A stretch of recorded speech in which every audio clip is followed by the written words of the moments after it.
Hey guys, welcome back to Making Finances Sexy. It's me, Rose Short, aka the Red Queen. I'm a financial consultant and CEO of Chronicle Luxury here in Phoenix. I am also a realtor here in the Phoenix area. It is my mission to help you build multiple income streams, fire your boss, live that dream lifestyle, and stop grinding away for the man. And with me, of course, is the wonderful and talented Jessica Lay. Oh yeah, your rent Rayvon realtor and certified instructor with the company 101 Financial. It's my mission to help you transition from renting to homeownership, no matter your situation. I'm ready to be your personal finance coach and first-time home buyer specialist. What? And Ooh. today we are talking about getting over the fear of getting started. Oh yeah, and that could This be for anything really, like starting your personal finance journey or your own business, even a fitness journey. Yeah, this is one of our favorite topics because so often people use the new year or the first of the month or some distant date to delay getting started and whatnot. And it's just we do it to ourselves and there's no reason for it. But so many people are scared to take the plunge, no pun intended, or scared to jump in and start something new because you don't know what's gonna happen. And we as humans love to dwell on all the things that could go wrong when we really need to start going and thinking about all the things that go right. Yeah, exactly. And that is one of the fears I think is pretty common for people when they're thinking about starting something new or making a change in their personal or financial life. And that is the fear of failure or the fear of the unknown, fear of judgment or change, and just thinking you're not good enough and capable, and fear of commitment are a couple of the big feelings that come up when you are trying to make a change. Yeah, or the whole like I don't deserve it thing, right? So like when we say you allow yourself to be happy, you deserve to be happy, we don't mean it from an entitlement standpoint. We just mean it as we're here to do more than just work and sleep. And so many people get just drawn into that cycle.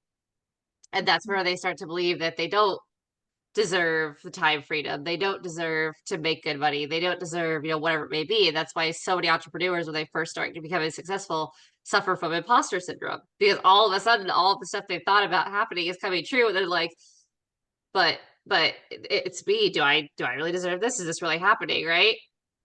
And it's again, because we love to fall victim to our negative thoughts and our limiting beliefs.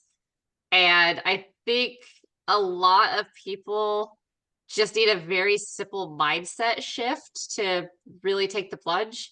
But that shift takes a lot of really self-evaluating and understanding that it's going to take hard work, right? So whether it be, like you said, a workout plan, right? If you're trying to look really good for your cousin's wedding in 9 months, you're not going to just join a membership and then 9 months later you're going to look amazing, right? There's dedication that goes in, there's consistency, there's going on the days you don't feel motivated to go, which is where discipline comes into play. And that's why entrepreneurs will always tell you motivation and discipline are two different things. And motivation is not going to get you to success, but discipline and consistency will. And so, there is a lot of growth that happens when you take that plunge. And it doesn't have to be scary. You can surround yourself with people who have done it, or at least people who support you, right? If your entire friend circle is telling you that you can't do it, I'm sorry, find new friends. Yep. You need support. Exactly. And I like how you mentioned doing things when you don't want to do them and when you're tired. Like those are the times that we need to, if we have a goal or a plan that we want to stick to and get to that end result, then yeah, we're going to have to get uncomfortable and do the things that we don't want to do to get there. And once you and you don't have to complete like a big crazy task, just breaking it down into smaller steps just creates that kind of momentum, and then it gets easier from there to continue to take little steps to your end goals. Yeah, for sure. We kind of talked about that in goal setting, right? So like have your end goal, but break it down into smaller achievable time frames and steps, and it's the same kind of thing. Um, and maybe that's a good place to start is, this is what I want to do. Well, what are the little steps that I can do to get there? What are the small daily habits or daily changes that I can make? And then that turns into weekly changes, and that, the growth goes from there. Um, Mhm. but getting past that initial, like, well, what if I fail? If you fail, you fail and you learn the lesson. And if you have it in you, if you have the drive and if you have the ability, you'll look at how you failed, you'll learn from it, you'll see what worked, what didn't, continue with what worked and change what didn't work. But I think the fear of failure is so ingrained in us from a young age that that's why a lot of people have a hard time starting something new. Yeah, definitely. And kind of goes back to how you internally speak about yourself. Because that was one of my challenges when I decided to this journey into personal finance and real estate, especially.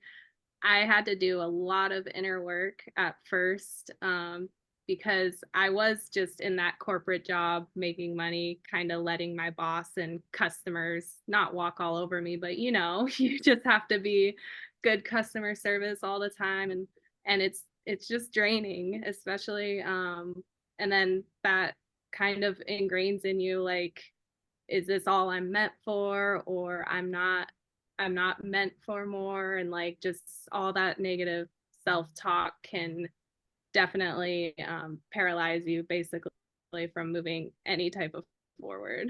So doing all the inner work can really propel you forward into achieving more goals and speak more lovingly to yourself. For sure. And having a strong why. So a lot of people, we've talked about this before as well. So part of how you get over the fear of getting started is, why do you want better, right? So most people don't really want a better life for them. They want a better life for their kids or more time with their kids, or, in my case, more time with my dogs. You need a why that is bigger than you, because if it's just for you, you're likely to let yourself down before you'll let other people down. So as weird as that sounds, as we're talking about, love yourself and like give yourself the ability to love yourself and desire and know that you deserve happiness, your why initially is going to have to be bigger than you.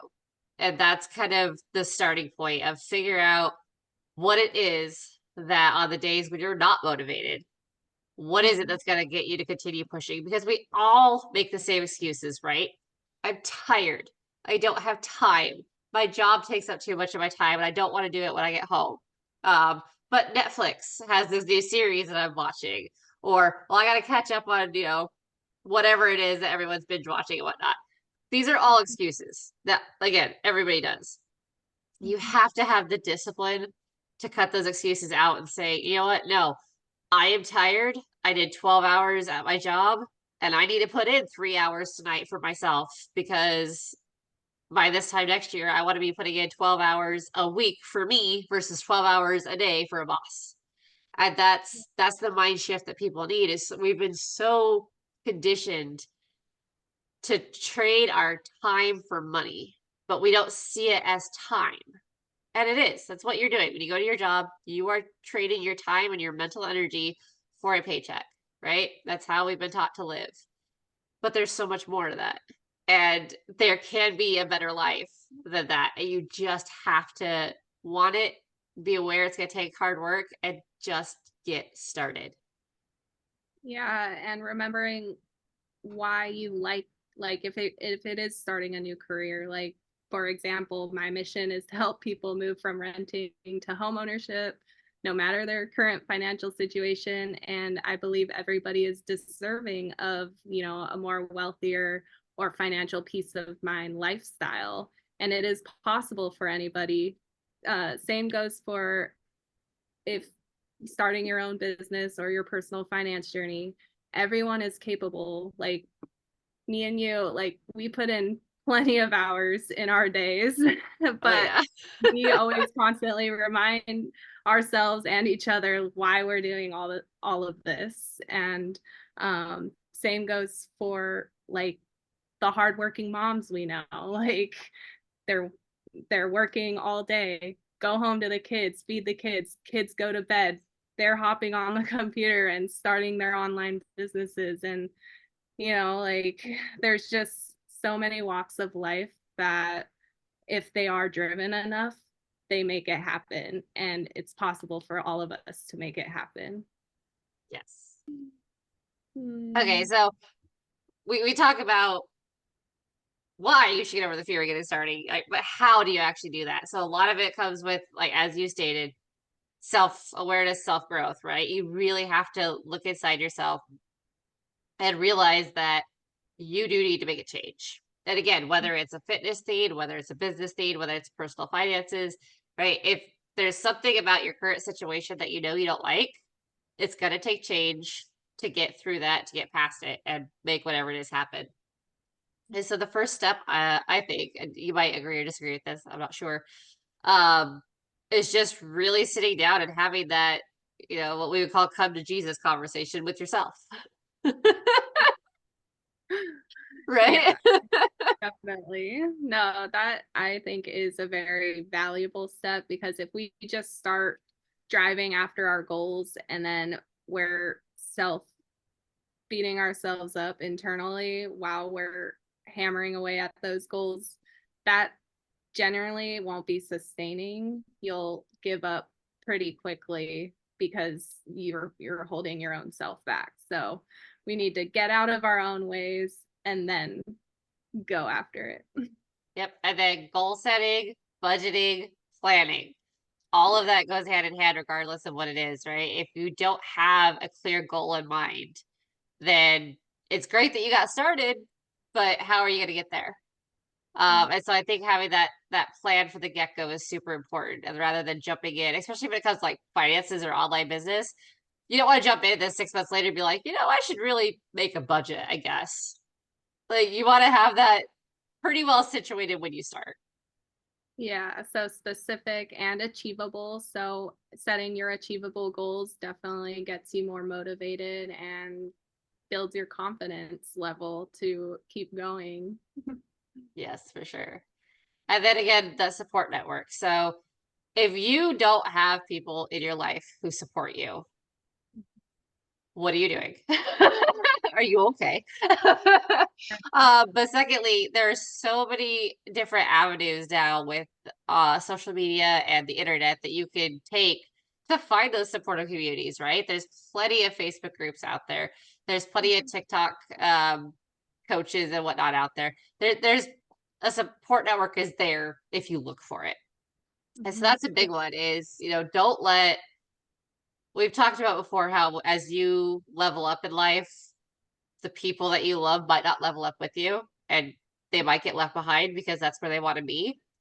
But you're never going to level up if you're surrounded by people who don't want to level up either, because all they're going to do is try to bring you down. So Yeah. that is a key part that I think is really hard for people, right? Because it's hard to cut people out of your life if they've been in your life for 5, 10, 15 years, right? Especially if it's like a roommate that you're best friends with as well, but like so you're financially dependent on each other, or if it's a romantic relationship that's been going on for a while, like it's hard to look at that person and be like, okay, well, you're not really supporting me, so let's have this conversation. Are you going to support me, or are we moving on, right? And sometimes that conversation might lead to the relationship ending. Sometimes it might lead to the relationship getting a whole lot better and you guys leveling up together, but it's an uncomfortable conversation that has to be had, and that goes for family, friends, like anybody in your circle. Somebody in your circle has to be supporting you and helping lift you up. Yeah, when you're shedding old parts of yourself, that just comes with it, is you're shedding old parts of yourselves, which could also be old relationships that you've had, and just be at peace with it, because if you love yourself enough, anybody that walks out of your life or you need to push out of your life, it's meant to happen. And it's meant to happen because it's helping you along your journey or your path to a better you. Yeah. Yeah. Someone we know just kind of ended a 30-year friendship. What he said, I think, was really insightful. And his comment was, the friendship in my mind was the friendship from 30 years ago when we were, teenagers. He's like, that's not who either of us are anymore. And that's why that relationship isn't that anymore. And he was like, I wasn't seeing it for what it was.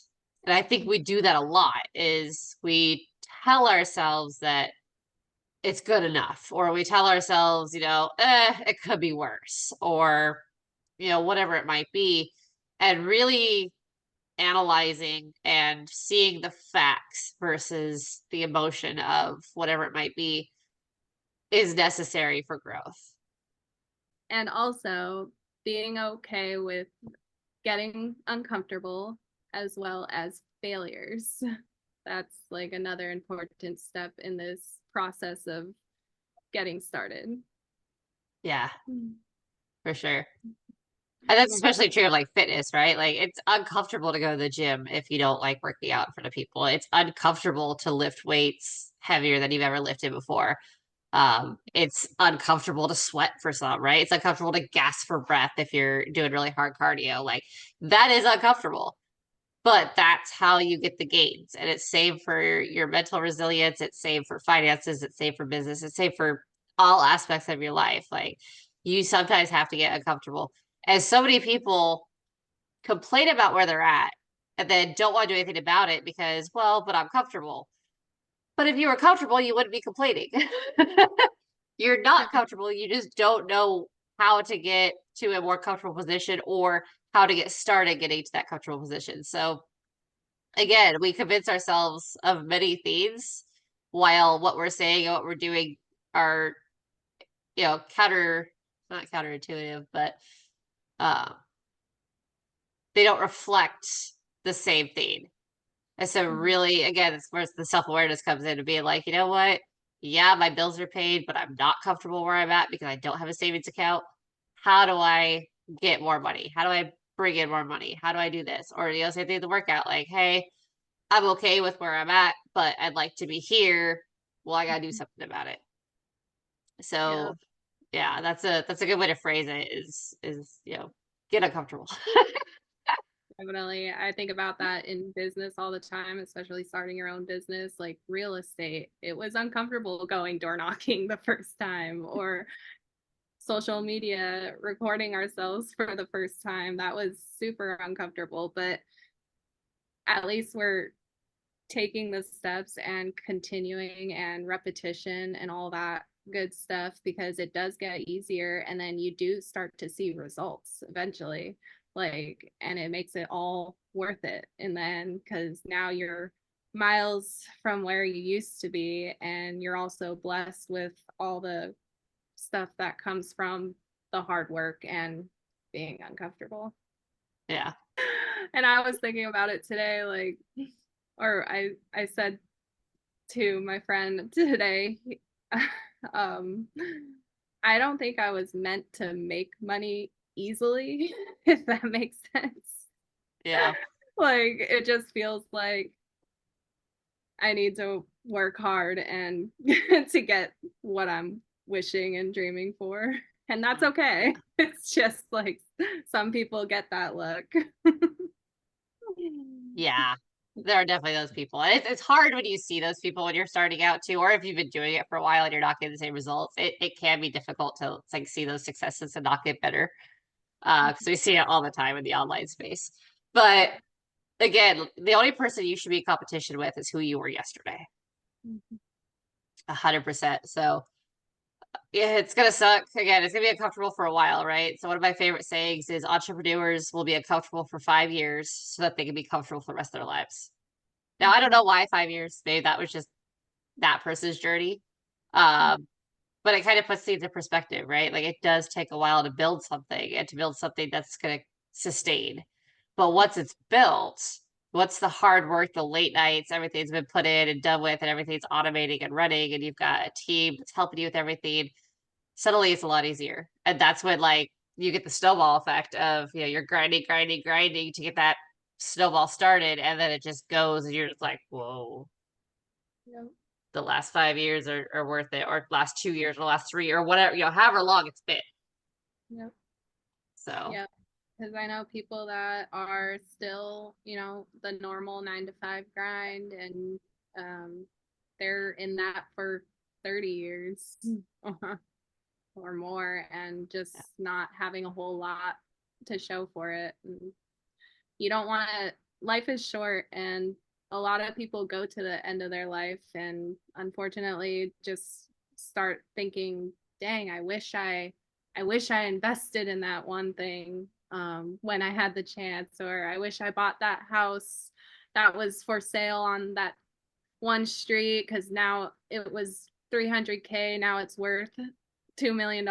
Like Yeah. these opportunities are always around each and every one of us, and it's just the ones that get the courage to leap and take that opportunity before it passes. Yeah, we were talking about that at Barrett Jackson, where there was a like '90s Mustang that had like no miles on it, and that they sold for a pretty penny. And that was probably a 20, $30,000 purchase at the time. I think it sold for over $1 million. Jeez, And it yeah. wasn't like there was other things involved in like why it sold for as much as it did, right? But that takes a lot of foresight of whoever bought it to be like, not gonna drive this for 30 years. Then I'm gonna sell it at auction, right? Like there's some big thinking that has to happen there. And I think that's kind of the other problem with people getting started is they're they either don't know how or they're nervous to think that far ahead. Yeah. Yeah, and short-term thinking, we talk about it all the time, that gets you stuck or in not the best situations. So long term is where it's at, and we need to think more. Yeah, that's it. Basically, guys, stop overthinking it and just do it. Exactly. Just do it. Just do it. Be like Nike. Yeah. No. Yeah, I wish I had deeper insight for you guys, but that's all I got is just fuck up and do it. Yeah. And just small steps, small planning, and once you get that momentum, it'll just keep going. Yep. And great support systems. Yes. Super important. I'm appreciative of you. Ah, I love you too. And following this conversation or continuing this conversation, Jess is going to lead us next week and talking about changing your habits. Woo.